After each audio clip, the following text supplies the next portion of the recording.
guys, I'm having another baby. Hello and welcome back to my channel. My name is Michaela and I really want to help you thrive in motherhood. Simplify the systems we can simplify so that you can enjoy spending time with your kids and doing the things that you enjoy to do. And today I have some news you probably already saw from the thumbnail. I am pregnant with baby number 4. I truly never thought I would have my kids this close together and have 4 kids in 4 years. If you know my story, you know just a few years ago, I honestly believed my husband and I wouldn't have biological kids. I just thought that was something I didn't want to do and had a massive change of heart.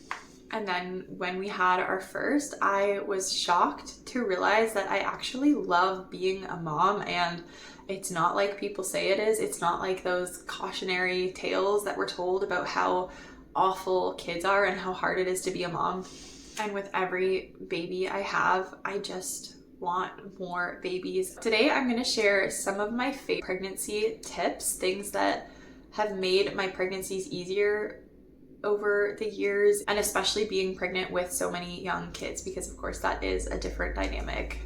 I can honestly say my 3rd and 4th pregnancies have been my best so far.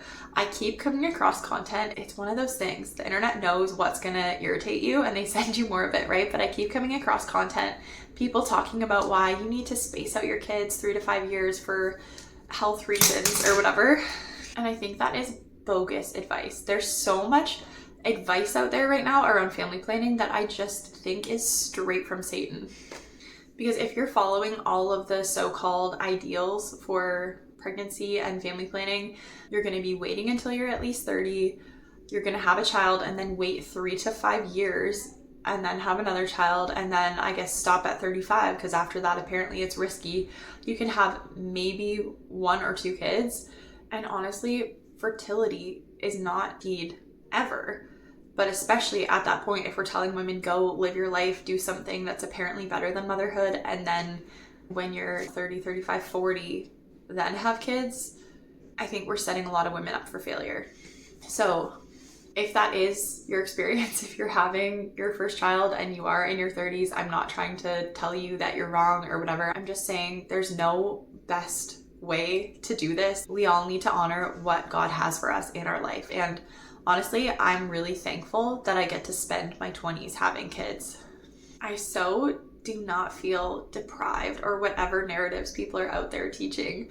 I thought I wanted the career life. I thought I wanted to travel more. I thought those things were important to me, but honestly, I feel like my life started when I began having kids and when I got to stop just living for myself.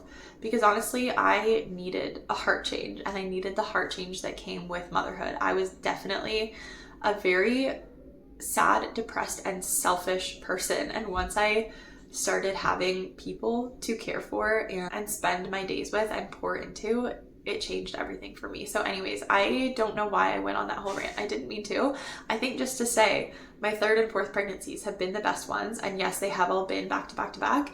But I think there are a lot of things you can do to value your health and your nutrition and keep your nutrient stores up without having to wait the supposedly recommended 3 to 5 years.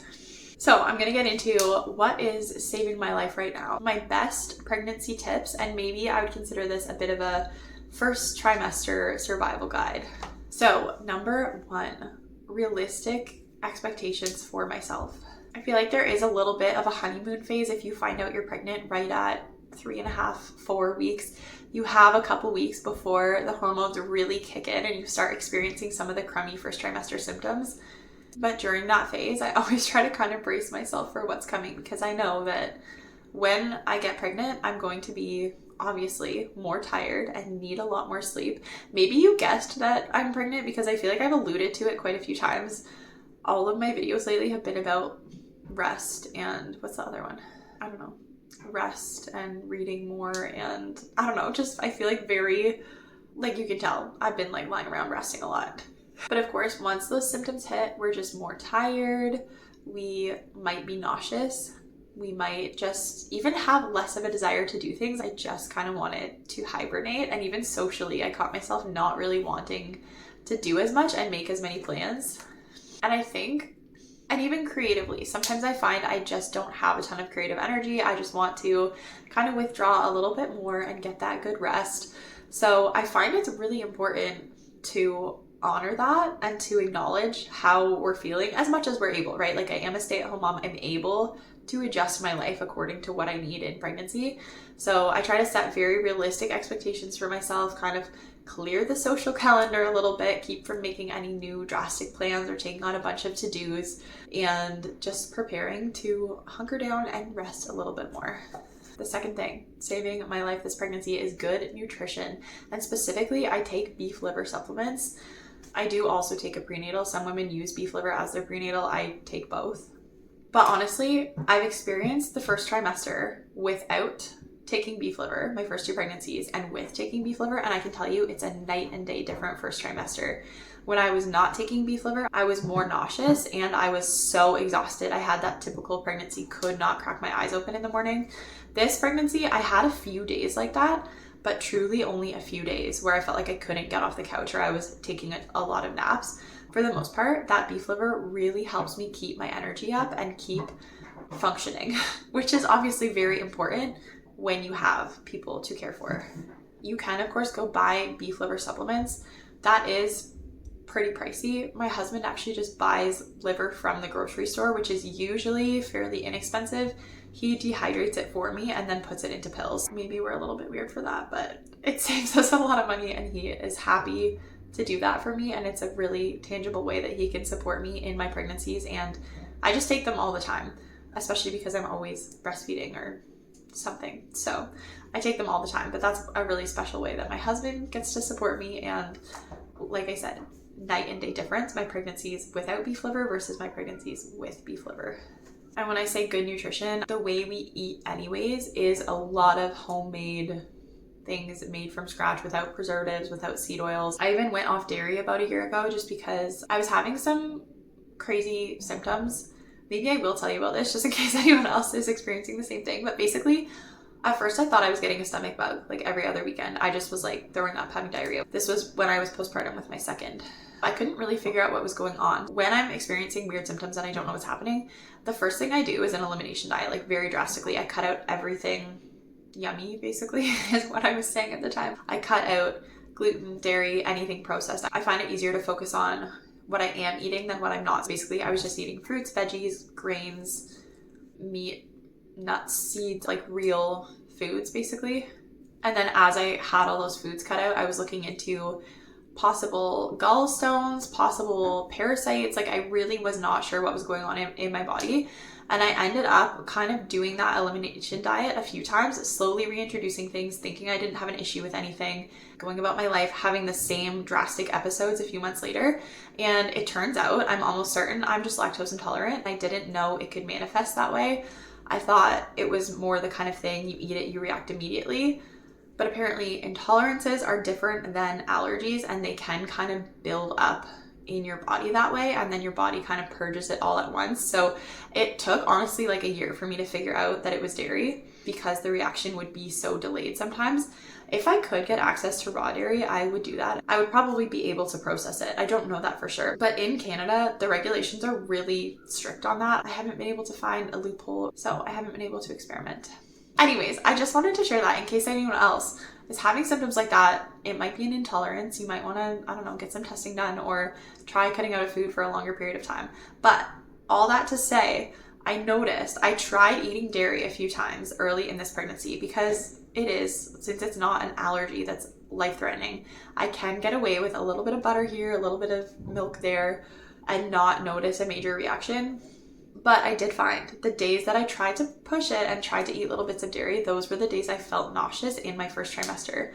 So my point is, what you eat impacts those pregnancy symptoms. I know it's so easy to believe that we are victims to these pregnancy symptoms that are just going to happen no matter what, but I think so many things in our health and in how we feel is actually within our control.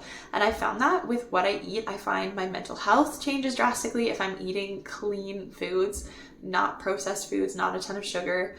And I find my physical health and my energy levels improve drastically too, which at this point, it took honestly so much back and forth for me to truly feel convicted on this. But at this point, I need to be a well-functioning person to take care of my family. So I do feel very convicted about what I eat. And we try to continue to eat from scratch from home as much as possible.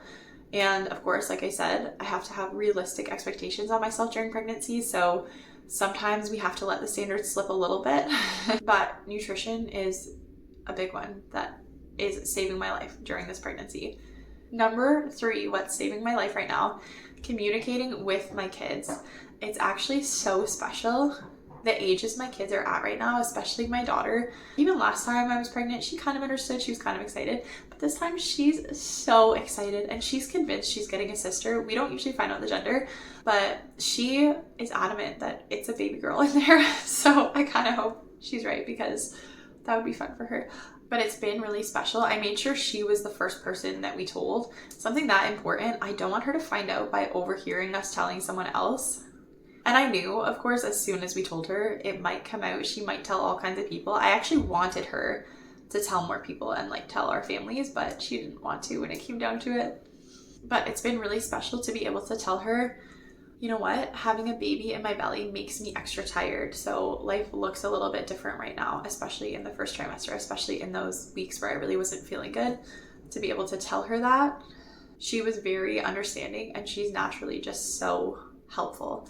I honestly keep telling my husband this pregnancy has felt easier having the 3 kids than when I was pregnant with my second and I just had one little baby that I was trying to keep happy and entertained. My baby now, he's the same age my daughter was when I was pregnant for the second time, but he is just so happy and well entertained and the other kids are kind of playing with him and taking care of him and it's been really sweet. Number 4, saving my life through the first trimester is rest. A good sleep routine, as much sleep as possible. I always take my sleep pretty seriously, but especially pregnant, I just need more of it. So I really prioritize having a good nighttime routine that makes me excited to wind down and go to bed. I love having a nice hot bath at night, reading a good book, and then going to sleep early. And even if I go through a phase where I'm just kind of staying up later and getting stuck in that cycle, it really helps to reintroduce a bedtime routine like that, because then I put my phone away before my bath and that bath just really helps wind me down and reset me. I'll diffuse some nice lavender or relaxing oils while I'm in there, and that really helps just prepare me to get a good night's sleep. I have also been taking advantage of sleeping in as much as possible, and of course it's going to be what it's going to be. I don't always control what time people wake up in this house, but our kids are on a bit of a later bedtime right now, which helps them to sleep in a little bit. And even when I was first pregnant, I would get a little snack ready for them the night before and maybe put out an activity on the table. And then I do trust my kids at least a little bit to go out and play while I get a little bit more sleep. Or I would just move my pillow out to the couch and try to get a little bit more sleep before or after breakfast if I felt like I needed it. And of course, it's a different state of sleep. I'm not sound asleep, unaware of what's going on. I'm gonna hear if they're turning the water on or if they're getting certain items. I'm going to hear them and I'm still aware, but honestly, I feel good about getting as much sleep as possible that way. Another thing saving my life, especially in the first trimester, is my batch cooking system. I don't cook every day, even on a normal day. I'm usually making big batches of food so that it can feed us for 2 nights. That was so helpful, especially in the first trimester, because I hated food. It's so weird how that happens. Usually I love food, but it just kind of loses its appeal to some extent. So either certain foods are making me nauseous or certain foods, it's just like hard to eat it because I'm not very excited about it. So I would just make whatever I felt like I could tolerate. We ate a lot of chili in those early weeks. And honestly, and it felt good a little bit to need to cook for my family, because I feel like I didn't cook as much when it was just my husband and I in my first pregnancy because I didn't have to, but it felt good to have to cook and have to eat. And my daughter kind of called me out on it when I was like, this is gross, I don't want to eat this. I realized I have to be a bit more discreet about how I'm feeling towards the food if I want them to eat it, of course. But that really helped. And then we had more nights where I would do like a half homemade meal and just kind of lower the standard. I would order a rotisserie chicken and just make veggies with it or something like that. Another thing saving my life this pregnancy is having a midwife. I've actually had a midwife every single pregnancy. Here in Canada, it's all covered by OHIP, so it's the same wherever you want to give birth, whether you have a midwife or a doctor.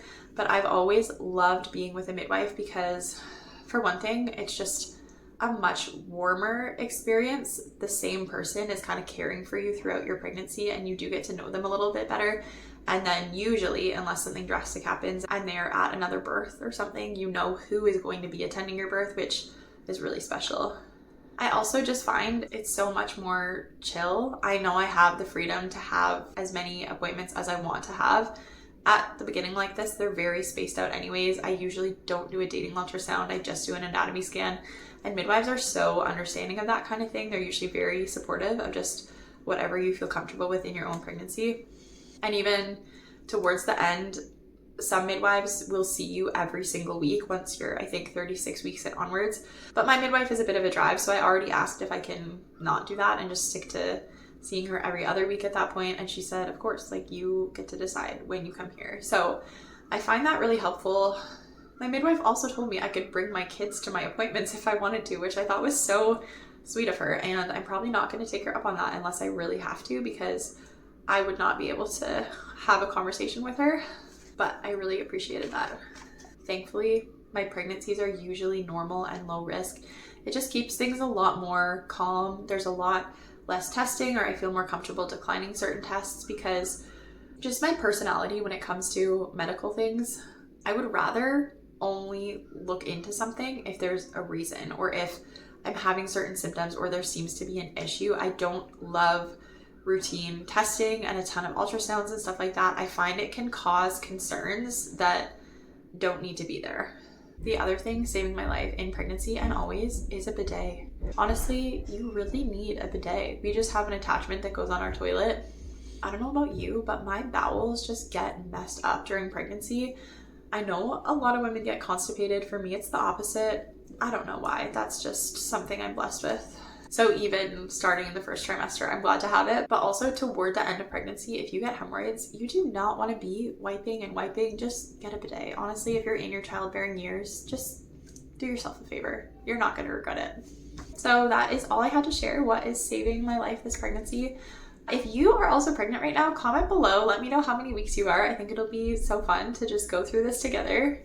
Oh, I almost forgot to say, I am planning to do a pregnancy Q&A at some point. I might just do it on the podcast. I'm not sure if I'll film it for YouTube, but either way, if you have questions, leave them below and I will try to answer them.